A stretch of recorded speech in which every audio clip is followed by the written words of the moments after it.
The little tab back here. It's really hard to see that tab. I hope I can get a zoom in on it, but there's a tab down there. And if you push the tab toward, this is the reconstructed relay. Basically, this little piece right here, which is your little mini transformer in there, basically. This whole metal casing, that is the piece that pulls it in and gets it going. But this whole metal casing right here is sitting on top of the resistor and on top of the lead down there. So this goes on top, and the main lead right there on the very top right there, that's the lead that goes in from the actual piece right here. So the other three leads are actually connected via just the system, and or by the actual hardware. And when that piece sits on top, and then it all connects together.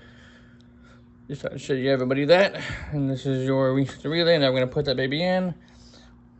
Alright, a little sloppy, but we got it done. As you can see on the left side over there, it's a little stacked with the solder on the plastic and one of the lead.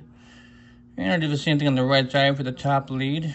So it's better than it was. They're both now full circuit, so it should work just fine, but we shall see what we get.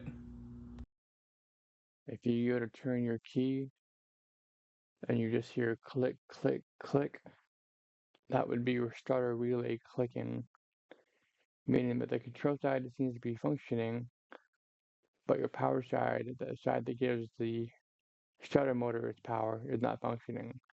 So you might need a new starter relay, or you might need a new starter.